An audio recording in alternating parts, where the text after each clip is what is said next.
You're watching Pyro Media Network.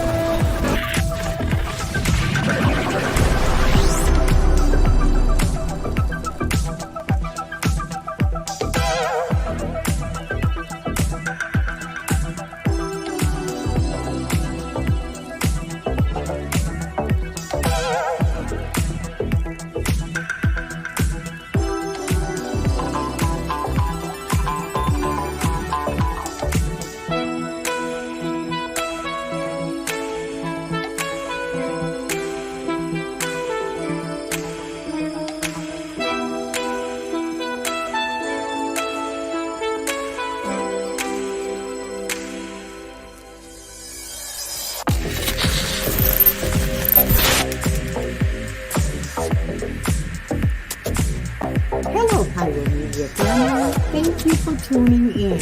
If this is your first time joining us, welcome. We hope your experience with us is fruitful. While we are loading your experience, please do us a quick favor and hit that like button from whichever platform you're watching or listening on. And we do hope you consider hitting that subscribe or follow button so you can check out more of our amazing content. All right, let's start the show.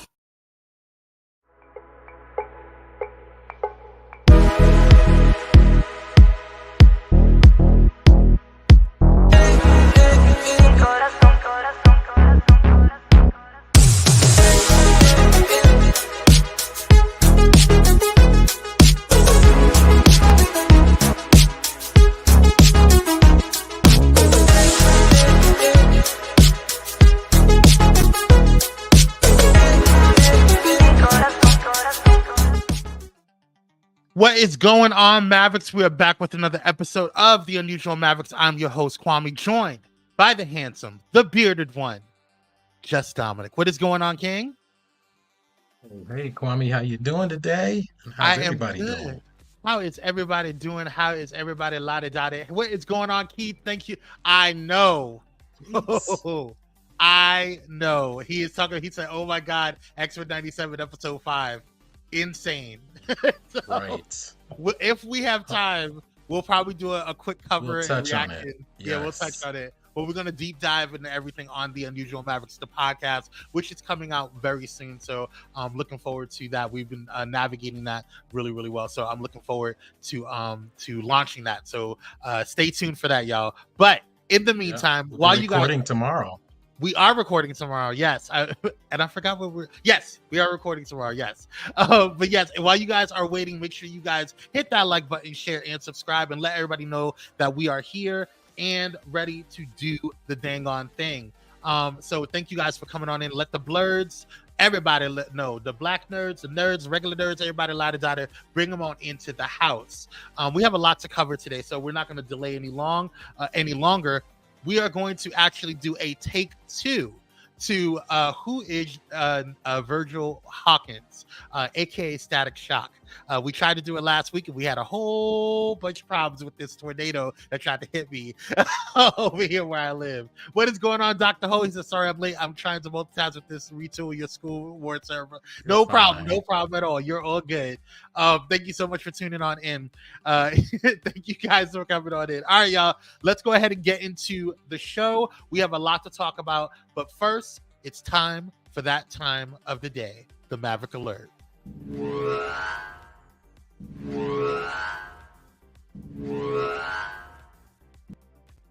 Ooh. All right, y'all. So let me go ahead and get my handy dandy. Oops, there we go. My handy dandy notepad to go ahead and start talking about what is up. First up, the DCU needs to learn from the Monsterverse. Okay, now you guys know Godzilla versus Kong, or is it Godzilla and Kong, or Godzilla versus Kong? X-Con, yeah. What else to call it? Yeah, no, it's kind of weird how it's written, but it's totally fine. But the new Empire's incredible opening, or after rather.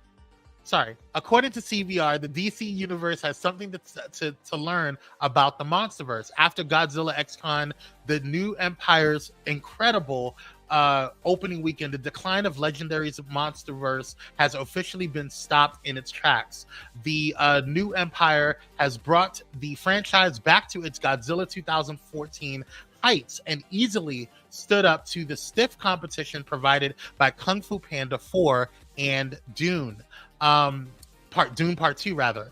After the collapse of the DC Extended Universe, Peter Safron and James Gunn will be developing a new version of the universe. The DCU will be a massive effort consisting of both TV shows and movies. Yet, if it is going to succeed, it needs to model itself off of the Monsterverse. Every disconnected movie and show has subtly built on the others in order to set up Godzilla vs. Kong and its sequel. The franchise did not have a team-up movie until both Kong and Godzilla were properly introduced in solo movies. Every character needed to be thoroughly established, which showed the patience of Legendary's producers. Smallville's Laura Vandervoort gets a response from James Gunn after confirming her desire to join the DCU. Unfortunately, there are already signs that the DCU is ignoring the most important lessons from the Monsterverse. Get ready for a brand new DC experience. The DC universe is coming soon, bringing together familiar comic book heroes in a connected storyline across movies, TV shows, animation, and even video games. It is an upcoming American media franchise and shared universe based on characters from DC Comics publications. So we have a couple of shows coming out. First that's coming out as far as the film is Superman Legacies, I think that's going to be it, and that's coming in 2025. But one of the things that I noticed with the Monsterverse compared to what the Marvel universe did was that they did that individual building the character. We got to know Thor, we got to know Iron Man, we got to know all of these individual superheroes, Captain America, and then it came to this big Avengers movie, which was kind of like the grandiose type situation. And so we saw how they operated together, Black Widow, all of them all together. And then we even got introduced to even newer characters during those major team up movies. So they tried to do that with the DC, especially with the Snyderverse, which I enjoyed because we got to see individual movies or individual solo movies from each of those characters. But I think what people are looking for is that connectivity, right? That connection between all of the movies, all of the characters, and also making it as comic book accurate as possible. So that way we're giving nostalgia to the OG nerds, and we're also introducing new fans to the particular universe. So what are your thoughts overall, Dominic? Well, I thought this was a very interesting article. Why Godzilla, the first movie, was introduced 10 years ago. Mm-hmm. That was exactly around the same time the DCEU, the Snyderverse, started. Yep. Which it was short-lived, it was clunky and bumpy and very difficult to connect. The thing I like about the Monsterverse is, you and I were talking about this. The Monarch TV show came out last year. Yep. It performed very, very, very well.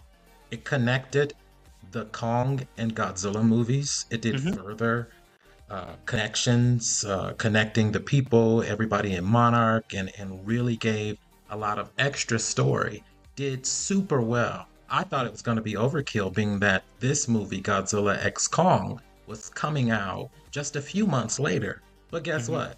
That movie has already had a fantastic second weekend. It is super duper performing. It is really performing. And since this is all under the same house of Warner Brothers Discovery, they need to not even worry about looking at Marvel, but look at what you have already in house. That is a billion-dollar franchise.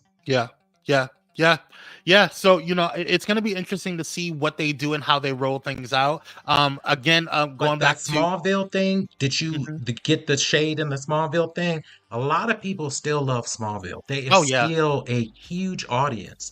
This Laura Vandervoort,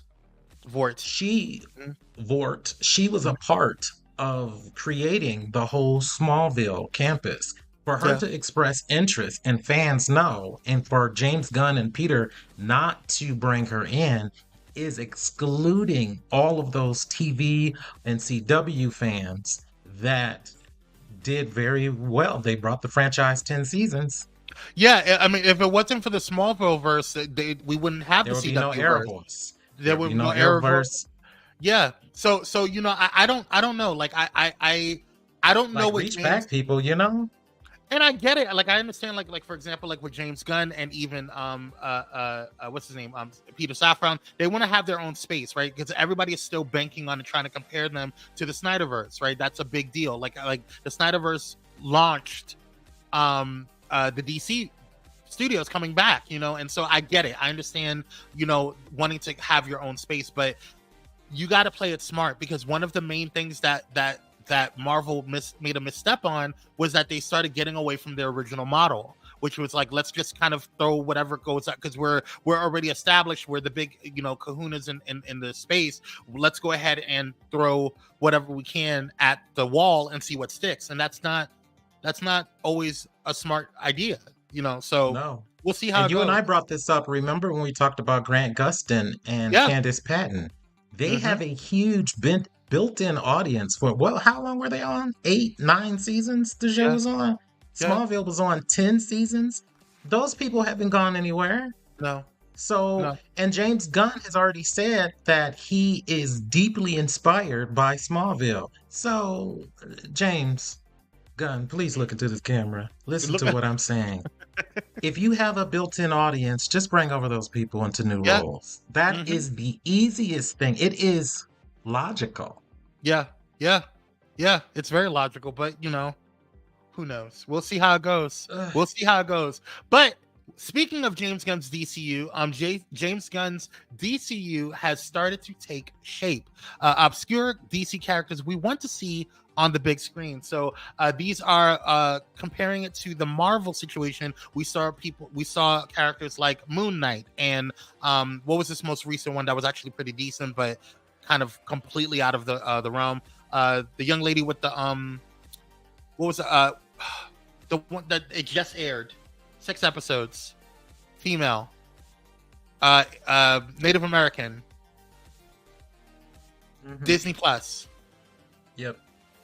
That show. That So that's another thing. Nobody really knew who that person was. So it's like and I think one of you guys know, we just talked about it a couple of weeks ago.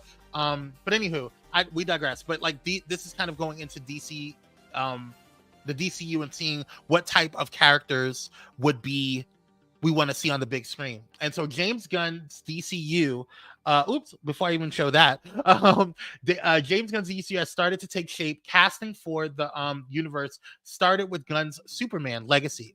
Having his Superman and Lois Lane cast, Gunn has included more eclectic and obscure DC characters. Those confirmed characters include Angela Spice, the engineer, Hawkgirl, Michael Holt for Mr. Terrific, obviously, and Rex Mason, Metamorpho.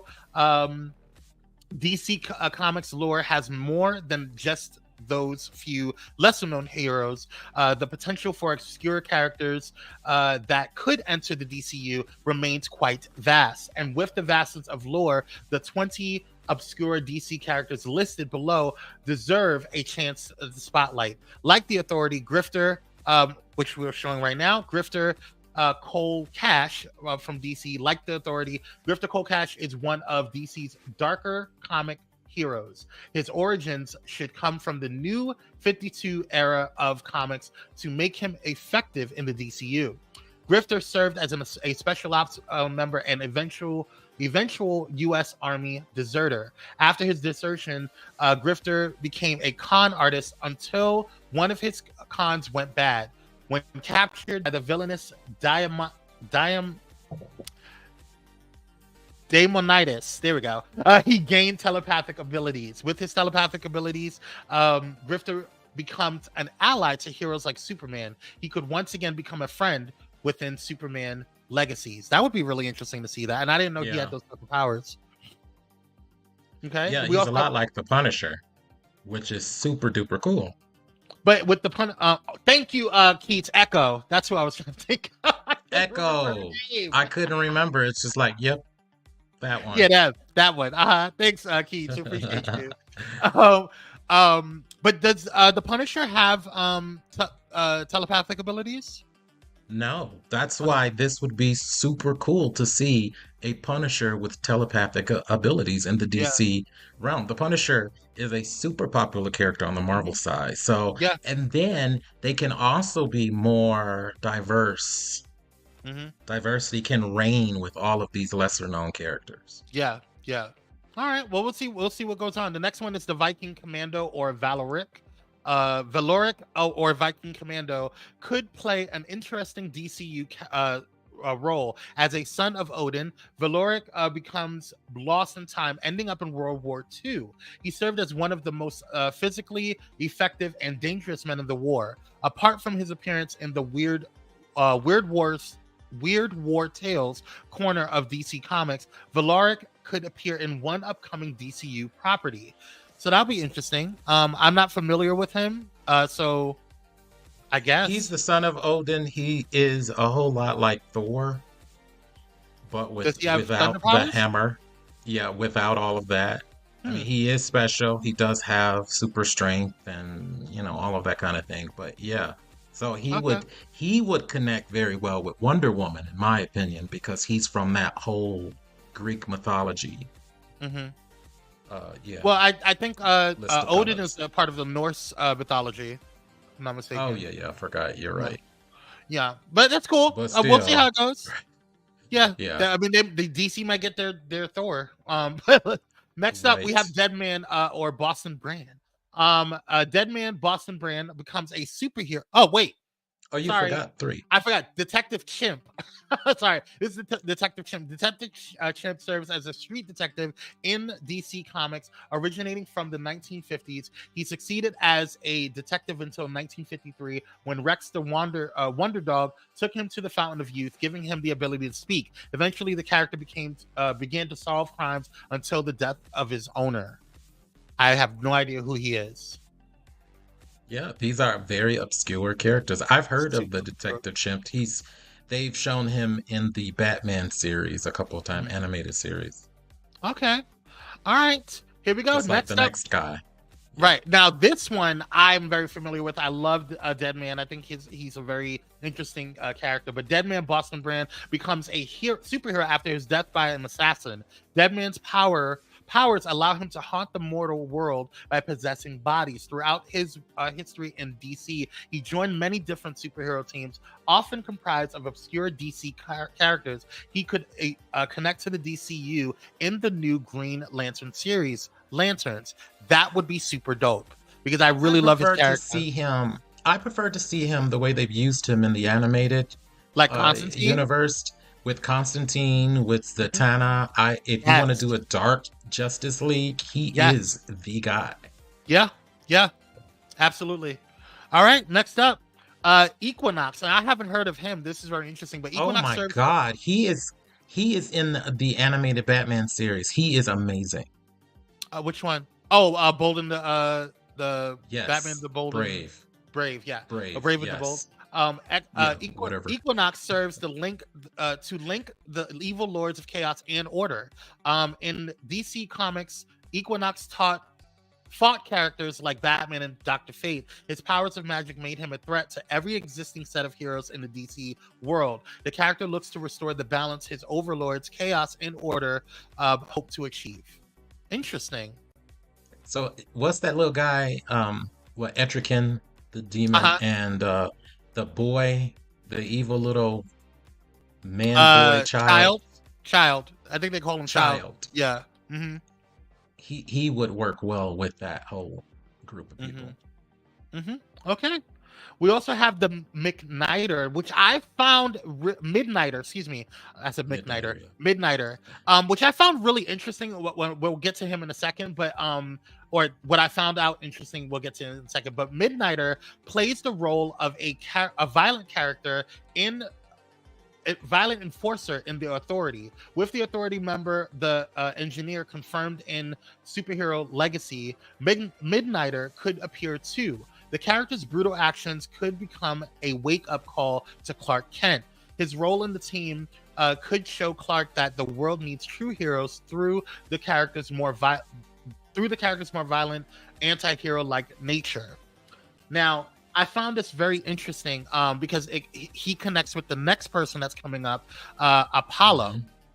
Apollo, like Midnighter, Apollo plays another role in the Authority. The character holds the mantle of one of the first openly gay superheroes in print, having a relationship with Midnighter. This could give him a role or cameo in Superman Legacies with powers similar to Superman's. Apollo could be the only one to match his power set, which I didn't know. I never knew about Apollo before or Midnighter. So Clarion, the Witch Boy. Thank you. Clarion. Who Child said is that? his little Sixer, Keats, because Keats is just like he's a blerd like us. Oh my God! Listen, thank you. Yes, Clarion is the Witch Boy. Clarion. Child is is his sister. Mm-hmm. Right. Yes. Child is the weird one. That's the one that freaks me out. That's that little girl's crazy. That girl's crazy. Yes, she is. Sadistic. But what's his power? So Apollo and Midnighter are together, which is really, really dope. Yes. So I'll be interested to see that. And I'm assuming that Midnighter is like kind of like a evil version of Batman. He is, well, or he's anti-hero not evil. Batman. Yeah, he's an anti-hero Batman. Yeah. So correct. Cool. This next one up is the Human Bomb. The Human Bomb can emit massive explosions from its body, fighting in the All-Star Squadron of World War II, a whole band of obscure DC characters. He became one of the universe's first truly patriotic heroes. Like the Viking Commando, he could bridge the past and present DCU. So that'd be interesting. Yeah. Haven't really heard much about him. I've seen him in comics or heard about comics, but I haven't like heard about him too much. The next one is Knight and Square. I'd never heard of them. So a pair of obscure DC characters, Knight and Square exists as the British Batman and Robin. The duo has their own barrage of villains, allowing them to partake in their own set of adventures across the pond. That's interesting. I didn't know that they had a Batman version. Would make for a very fantastic animated series. If James Gunn is looking to do another animated series like Creature Commandos, he should really look here. Yeah, for sure. Okay, cool. We also have last but not least, we have Starman or Tom Collar. Starman exists as another obscure hero in DC lore. The 1 year later comic line up of the Justice Society had the strangest version of Starman. Tom Collar existed as a schizophrenic version of the character, having voices haunt him through his time and space adventures. This damaged cosmic character could appear in The Lanterns, which would be very, very interesting and super. I'm glad you pulled up the animated movie version of him, because we've seen him in animation. Yes. And he got one small movie that Mr. Terrific was in. Actually, I believe that he was in that same movie. And it would be interesting to see more of him. Yes, indeed. Well, that's gonna do it for the Maverick Alert. We have anything else on that before we head into Blerd News? No, just these are our thoughts of obscure characters. I thought this would be a very interesting story to bring out. Maybe everyone who's watching knows about these characters.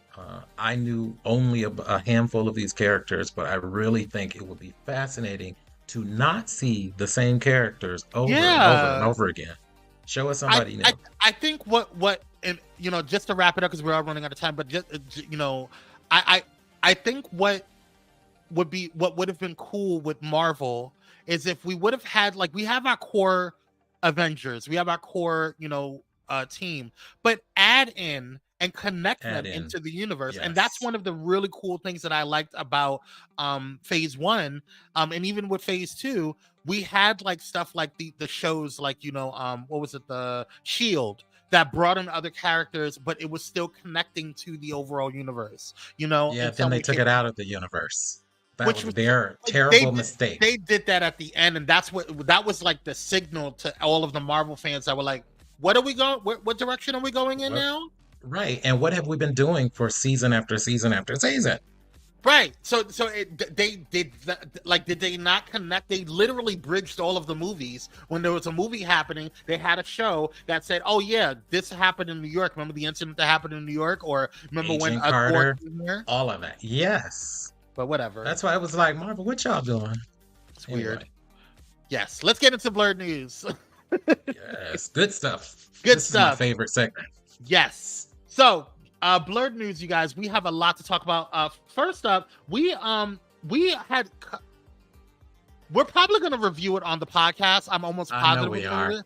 We have to. We are. It's just such a good show. But we're going to head over to a network that we haven't really gone over a lot, because we kind of focus on Black characters or characters of color. And although they have characters of color on this show, yes.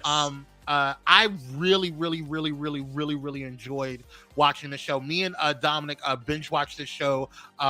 We were watching, we're like, "Oh my god, this is a dope show." So if you guys just a couple of months too, it was a couple of months.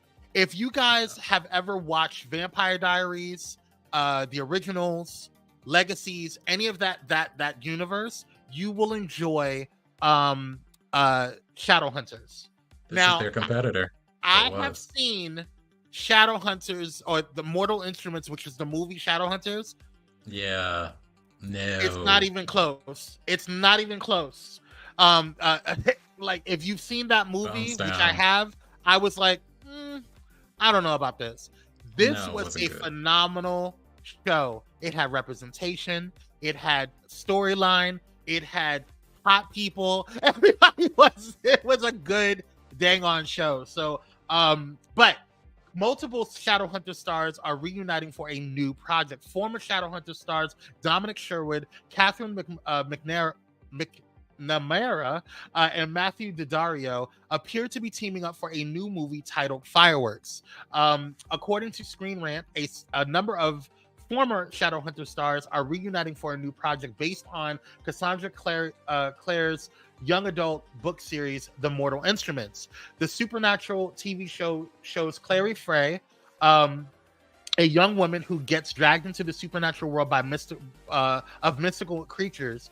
The popular Freeform series was the main rival to the CW's Vampire Diaries and the Originals franchise. Shadowhunters ran from 2016 to 2019, starred Catherine McNamara as Clary, and she was what? McNamara, sorry, as Clary, and she was joined by Dominic Sherwood, Alberto Rosente, Matthew Daddario, Emerald Tabia. Forgive me if I'm mispronouncing their names. Isaiah Mustafa. Oh, hi Isaiah. Woo. I was gonna say, you don't know Isaiah, right? I remember Isaiah. Woo, Jesus. Who played Luke Garraway, and Harry Shum Jr., who plays the powerful warlock Magnus Bane, who is one of my favorite characters. See, this is why Keats is a maverick. Okay, he said, "I love Shadowhunters." Shadowhunters was so good, wasn't it, Keats? It was so good. It really did rival Vampire Diaries and the originals. It really did. I hate to say it. I feel like when the originals came out, I stopped caring about Vampire Diaries. I'm sorry. I just kind of looked at it as a companion episode, like kind of like how I look at Station 19. And what's your girl? Look at your girl on the end with these boots, Miss Thing. I loved her. Great. She did. She was that girl. I forgot her name now. But I have to get the cat. I'll get the cat in a second. But yeah, it wasn't Jace. Isabel. Yes, Isabel. So yeah, but yes. But now, almost 5 years after the teen drama concluded, it appears Sherwood, McNamara, and Daddario are reuniting for a new movie. McNamara recently posted a photo on her Instagram account teasing the collaboration. During its run, Shadowhunters garnered a massive international following. Even though critics were not fully sold on it, the general audience fell in love with the portrayal of Clary's or Claire's complex but lovable Shadowhunters characters. That's why the news of its cancellation was met with major outrage, with some highly dedicated fans going great lengths to try to save the show. However, maybe their insistence on keeping the show alive has brought forth a new movie. No further details were provided, though McNamara wrote in the caption, "Something fire is in the works." This is exciting because I was so very intrigued. sad. Yeah, I was really sad. Because I mean, we caught it. And Maya, look at Maya. I loved God, Maya. Maya was everything. Yeah, she was so good. This is making me want to watch it again. Oh no. Now, Shadowhunters. There's only a few series that I would watch over and over again. Game of Thrones, the originals, and Shadowhunters is one of them. Is one of them. I would definitely watch those over and over again. Great series, and I'm looking forward to seeing what they're gonna do. This was a phenomenal show, and I will say this though, there was something about the original storyline that I felt that very few shows could compete with, but Shadowhunters really delved in there. They had phenomenal, and they weren't a copycat, chemistry. Right? No, it wasn't a copycat. It had nothing to do with them. No. And the cast was amazing. The girl who played Clary, as we keep saying, Catherine, she was very good. The whole cast really gelled together. They were really good. Its entire universe was just really cleverly played out. He said Magnus and Alec. I know. Right? They were so cute.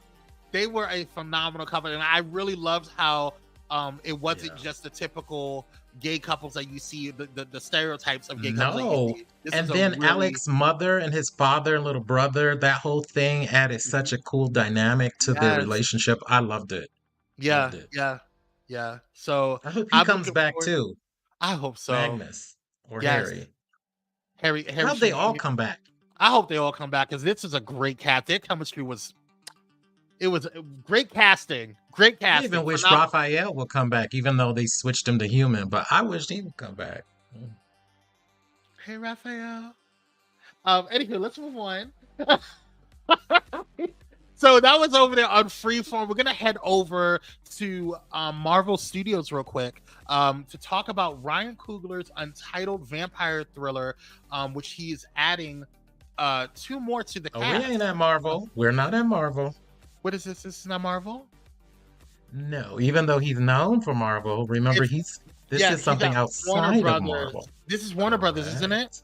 Oh, yes. Let's spill the tea on this. He's working for the competitor. Girl, well, you took away his Black Panther. Well, he has to work. What else is going to do? Exactly. Look at him. Anyway, let's move on. 2 new cast members have joined Ryan Coogler's currently untitled vampire thriller starring Michael B. Jordan, which I'm really excited about. According to Deadline, Jaime Lawson, who played in the Batman, is set to join into the film in an as of yet undisclosed role, while the Hollywood Reporter noted, so this is Jaime Lawson. She is beautiful. Oh my God. She's gorgeous. Look at that skin. Good Lord. Okay. I then noted that the Wunmi, I forget how to pronounce her name. Wunmi Masaku, who played in Lovecraft Country, she is in as well. So that's going to be really interesting. I love this sister right here. Is a phenomenal actress. Phenomenal. She killed it in Lovecraft and in Loki. She did. She was outstanding. So hold on, wait. I just lost my. There we go. Let's see here. They have joined the project in mystery roles. We also have what's his name? Delroy Lindo. Yes. And then Jack O'Connell is joining as well. So this is going to be a really interesting situation that they got going on over here. So this is Warner Brothers. I apologize for that, but yes. So the film is rumored to be about vampires, with Puck reporting earlier this year that Jordan may be playing not just one, but two bloodsuckers. Puck also reported the film may be set in the American South during the Jim Crow era. That's interesting. Word on the blog streets is this film will compete more with Anne Rice's Interview with a Vampire than the Marvel's Blade movie. Shut the front door. Yes. So what are your thoughts? I want to ask you first.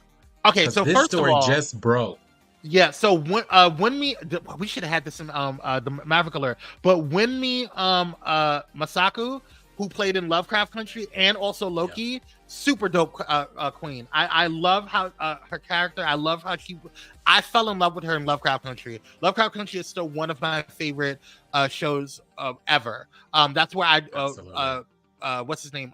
Jonathan Majors was kind of broke out. Yeah, he became a breakout star in that movie, or that show rather. Phenomenal. Okay, phenomenal.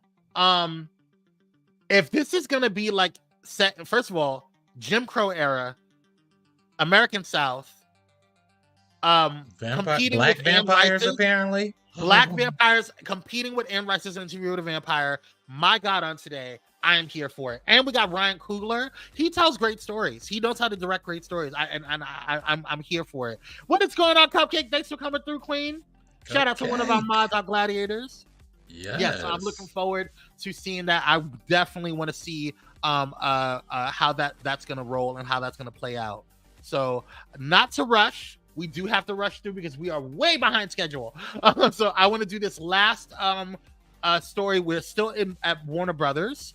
The new Matrix. There's a new Matrix movie in the works. So in news, we first heard at the Hollywood Reporter, Warner Brothers has signed Drew Goddard to write and direct on an all-new Matrix movie. It will be the first film in the franchise without a Wachowski in charge, which is very interesting. Though Lana will remain involved as an executive producer. In a statement, Warner Brothers Motion Pictures president of production, Jesse Earthman, said the project began with Goddard. He said, quote, Drew came to Warner Brothers with a new idea that we all believe would be an incredible way to continue the Matrix world by both honoring what Lana and Lily began over 25 years ago and offering a unique perspective based on his own love of the series and characters. Goddard's previous writing credits include Bad Times at the El Royale, which he also directed. He also wrote and directed Cabin in the Woods, The Martian, World War Z, and Cloverfield. So good. Are among his, Cloverfield was actually pretty good. Are among his other notable movie screenplays, and his best-known television writing credits include Lost, Daredevil, Alias, Buffy the Vampire Slayer, Angel, and that is interesting. Now, Buffy the Vampire Slayer, Alias. You did that. World War Z was really good, and I am not a fan of zombies. That was really good. Yes. Leroy, did you show Dominic what I was talking about with the 3 screens? No, I did not, but I'll let him know after the show for sure. But yes, that is a very interesting. I'm going to be honest with you, Dominic. I was a little concerned because I wasn't a big fan of the last movie. No. That's why I think a reboot is necessary if they want to continue this franchise. And hearing what his resume is, I'm thinking he can do it now. Before seeing his resume, I was like, I don't know. First of all, Lost was a great series. Apparently, I mean that garnered like. Let's just be honest, it was. It was. It was. I enjoyed World War Z. That was one of the few zombie movies that I was like, oh, y'all did that. Right. The Martian was actually, I really liked The Martian. That was a phenomenal movie. That was a phenomenal. I like movies like that. Interstellar is one of my favorite movies ever. The Martian was really, really good. It was just a really dope movie. Cabin in the Woods was okay. But Cloverfield was really interesting because they took that whole Blair Witch Project kind of vibe, but they didn't make it cheesy. All the way up. Yeah, they turned it out. It was really, really good. So I'm excited. Excited about what they may do with it. I'll go and see it. I don't mind. Too. So yeah, come on. But yeah, come on through. Right. All right, y'all. So that is going to be it for the Blerd news. We're gonna go ahead and take a quick commercial break, and when we come back, we're gonna go ahead and oops, there we go. We're gonna go ahead and get static. Right, finally getting the Static Shock. Thank you so much for being patient on that, and thank you to Dominic for doing the research on who is Virgil Hawkins. So stay tuned, stay blessed, and we'll be right back on the other side.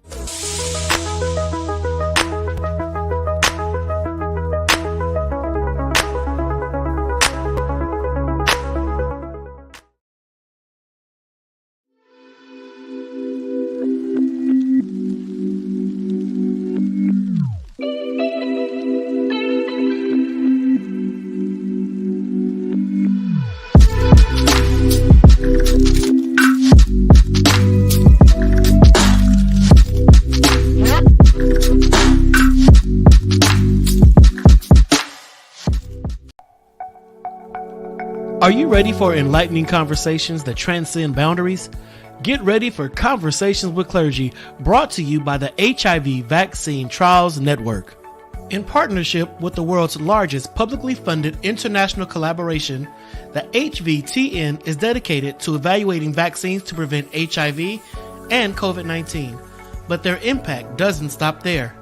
The HVTN is at the forefront of advancing vaccinology, social and behavioral sciences, statistics, immunology, and even contributing to the research on tuberculosis and COVID-19 vaccines.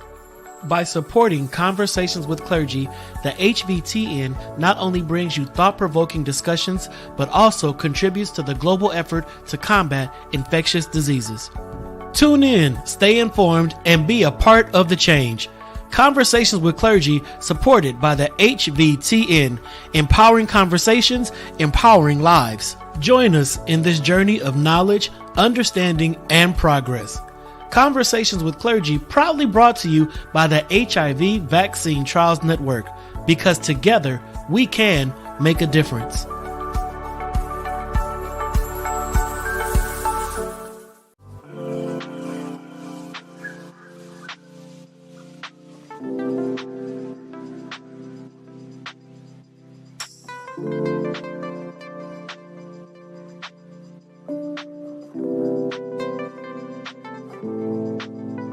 Because self-care should be luxurious. Luxe Noir.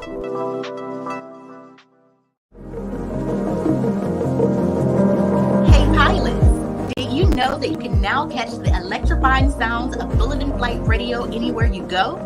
Yes, you heard it right. Tune in to the high-flying beats and soaring melodies by downloading the TuneIn app on your mobile device. Just search for Bullet and Flight Radio and hit play. It's that easy. And if you have a smart device like Alexa or Google, just say, "Hey Google," or "Alexa, play Bullet and Flight Radio on TuneIn." Experience the rush of adrenaline wherever you are. Listen to Bullet and Flight Radio on TuneIn using your Alexa or Google devices. Soaring through the skies has never sounded this good. Don't miss out on the ultimate musical journey. Tune in now to Bullet and Flight Radio on TuneIn and let the music take you on an unforgettable ride. Get ready to elevate your listening experience. Brought to you by Bullet and Flight Radio.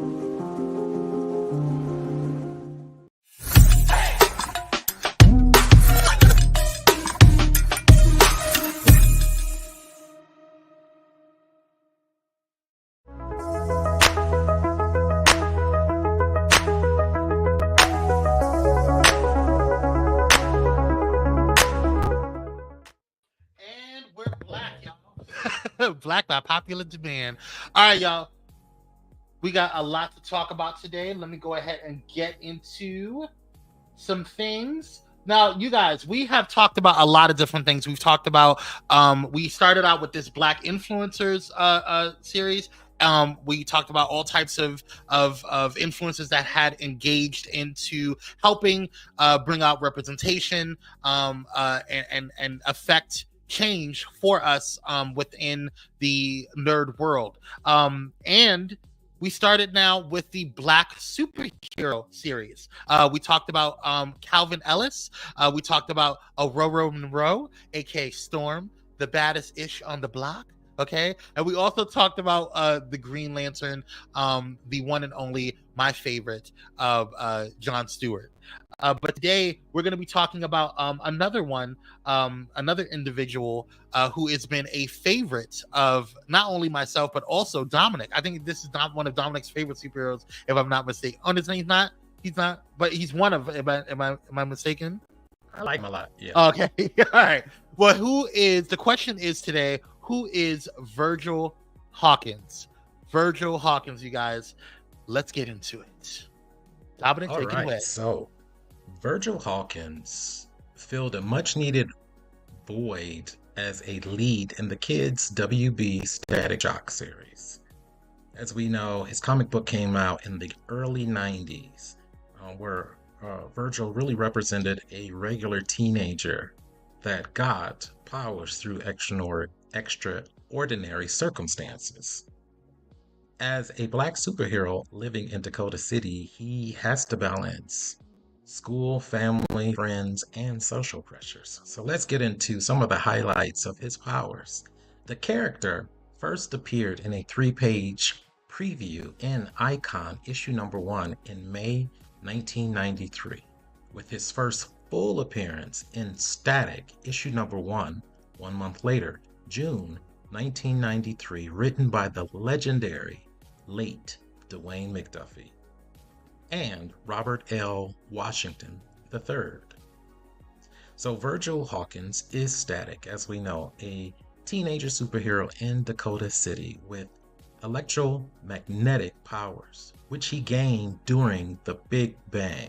Now, if you don't know what the Big Bang is, it was just an explosion. We'll get into that. Static's physiology was altered by a mutant genetic explosion, aka the Big Bang, which caused him to adapt unusual powers. So, Static's body can generate raw electromagnetic energy, which he has learned to manipulate, control, and enhance. He can magnetize and demagnetize metals. Static can generate electromagnetic fields like the Earth, and like the sun generate. That is huge. Mm-hmm. They generate their own magnetic fields, as we know. Static can use what he generates to create barriers and shields around himself to block, repel, hold off attacks, and defend himself in battle. That is all without lifting a finger. So you just got that force field, dude? That's that powerful? That is impressive. So Static is capable of fixing and operating electrical devices with his electromagnetic manipulation. All he has to do is touch them. He does not have to plug in anything. Static can also cause objects to fly, metal being the easiest material to manipulate and wood being the most difficult to manipulate. Static can also hear radio waves. This is super important because all of our frequency, including top secret communication, all happens on radio waves, from police broadband and music stations to tapping into phone lines. He can even make calls. That is super impressive. And lastly, he has even overcome the telepathic assaults of the Swarm, avoided mental detection from Miss Martian. Okay, and girl. Most notably, he eventually even broke free from the anti-life equation, a feat originally considered to be impossible. Not even Superman himself can do that. One moment. I just want to throw out there that for those who may not understand who Miss Martian is and her telepathic abilities, she's kind of equivalent to Jean Grey in Marvel. That's how strong she is. Yes. Sorry. Yeah, I think she may be stronger than Martian Manhunter. Mm-hmm. In this way. So for him to be able to, his power source is the equivalent to Magneto. Yes. Mm-hmm. That's pretty much what Static doesn't even need a planet. He can create his own atmosphere. Exactly. He can create his own electromagnetic field around him and barriers and shields to block and repel and hold off attacks. He is a really big deal. So I just simply wanted to highlight some of his most fascinating powers and how he kind of is very different than Black Lightning. Black Lightning is also a super tough character, but this guy can create his own electromagnetic fields, as we said, just like the Earth and the Sun. Yeah, and I just the highlights on because we are hoping to see him in the new DCU very soon. Do you hear that, James Gunn? Okay, just want to throw he that has out. plans. Mm-hmm. Oh, okay. Well, Yeah, we'll see. We'll see. We'll see because everybody likes to cancel black projects, so I just I get a little concerned. But yes, I loved Static Shock. I was introduced to him when I watched him the cartoon The Static Shock, and I believe that was by one of our favorites, Dwayne McDuffie. So I loved Static Shock. I loved what he represented, and I was like, oh, he's like me. So he's like my friends. He's like my So like I really enjoyed Static Shock growing up, and I think he was a fairly newer character around that time too, if I'm not mistaken. He wasn't like a part of he was created in the early 90s. 93 was the year of his birth. Yes. So so that's pretty Written dope. and created by Dwayne McDuffie and Robert L. Washington III. Yes. The Dwayne McDuffie. Thank you very much. Yes. Okay. Well, so those are the highlights. That was real quick. I only took 5 minutes on that. I hope I did it justice. You did, and you did it with ease and grace. Thank you, my brother. Yeah. Thank you guys so much for joining in and tuning in on today. We hope you guys. Hey, what's up, Titan? How you doing, King? And you put the links in, right? For if you want to know more about Static Shock, you want to get action figures or comic books. We got the links for you since we have a few extra minutes now. Yes. Go ahead and look him up. Go get those action figures, y'all, for those who are into the collectibles. I have a cousin who is close to 50 years old, and he has a storage room full of toys in the original boxes and whatnot. And Static is one of the things that he got first edition. So, I encourage everybody to go ahead and do what you're going to do.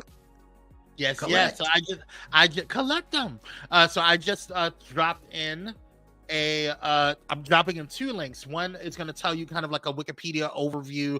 It's the Wikipedia DC fandom, dcfandom.com or dc.fandom.com. And that will give you an overview of his powers and a little bit about the character himself. And then this is from the league that I'm dropping in right now, the League of Comic Geeks.com. Definitely check that out. You can go ahead and find a lot of the comics, if not all of the comics that are connected with Static there. And you can also kind of get a little bit more of a deeper dive into who Virgil Hawkins is outside of what Dominic has given you as well. So that kind of wraps up again our 100 years of celebrating people of color in comic books. Yes. Shout out to the 100 all of the influencers, the characters, everything that we are putting out for just kind of representing and acknowledging and bringing awareness to these kings and queens. So we have a couple of minutes. Let us talk about this last episode. Yes. Of X-Men. We actually do have time. Yes, really quickly. Okay, let me just do this real quick. And I'm glad it's at the end because if you don't want to watch, or if you don't want to be spoiled, then here's your moment. But here's a spoiler alert.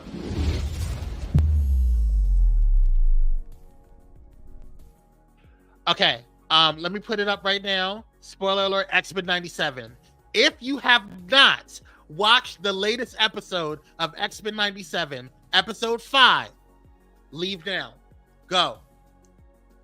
5, 4, 3, 2, 1. That episode was bananas. That episode was bananas. 3 words. The Red Wedding. Wedding. Okay, like first of all, I was like, I came in there, Dominic, I came in there, and when I first started watching it, I was like, oh my God, we got Storm, we got all of these different characters. I'm so excited. We got Gambit, Rogue over there trying to hunch with damn Magneto. We got Magneto over there with he over there. I think he's a gal, but that's a whole other situation. Oh yeah, he is plowing. He is plowing Rogue silly. But it's the way he's coming in with that muscle shirt and his hair out, he just gliding through his little cape. He's a gal to me. But that's here nor there. Everybody's doing a whole bunch of things, and Morph is also a gal, but I'm gonna leave that alone. But anyway, so we're all enjoying all of the characters. We're getting nostalgia. We had that last episode, which really ticked me off because I do not like Jubilee. Okay, I think Jubilee is a waste of a character and time. But that is my personal. I didn't mind that episode because of that crazy villain guy who kidnapped the X-Men.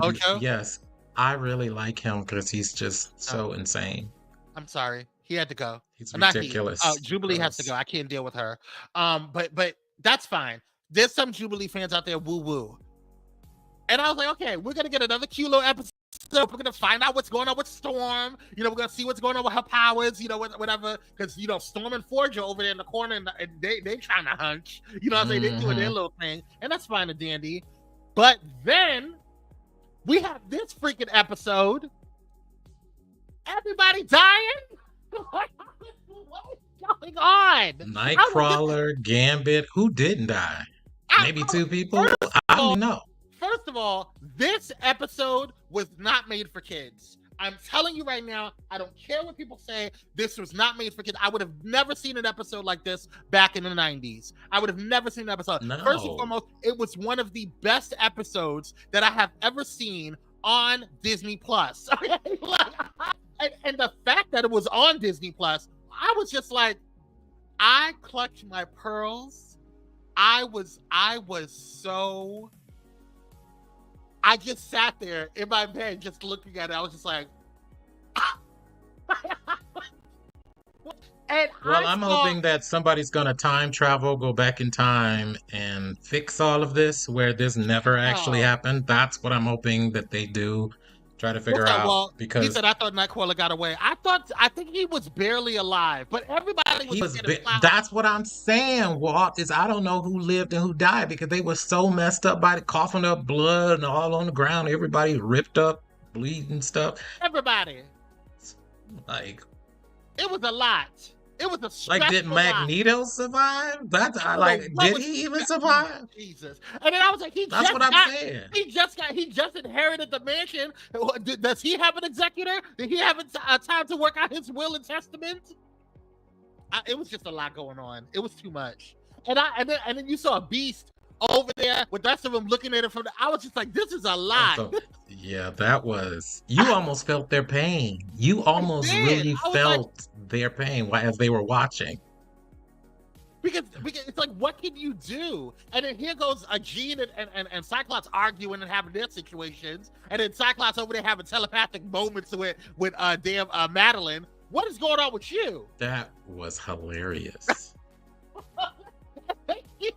He was like, she's the mother of my child. I was like, wait a minute. Are we really having a Jerry Springer moment? This is too much.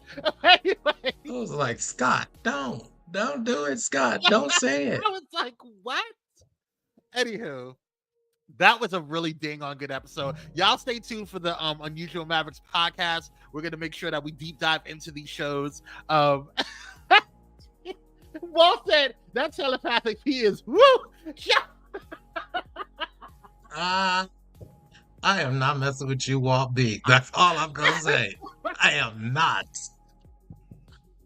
We gotta go. This show is on Bullet and Flight Radio. Right. We cannot be getting out of On that note. On that note, okay, we gotta go. Thank you guys so much for tuning in. Thank you guys for coming on through. We appreciate you guys. Remember to like, share, and subscribe. It does help the algorithm, and it does allow others to know that they can join and become a part of the Mavericks as well. We love you guys. We will see you guys in the next one. And until okay, that was funny. That was hilarious. Like, I want to say so much to that, and I can't. That's what's really killing me. We'll save it for the podcast. But we'll see you guys on the next one. Until then, stay blessed, stay stress-free, and stay unusual. Stay unusual. Bye, y'all. Peace.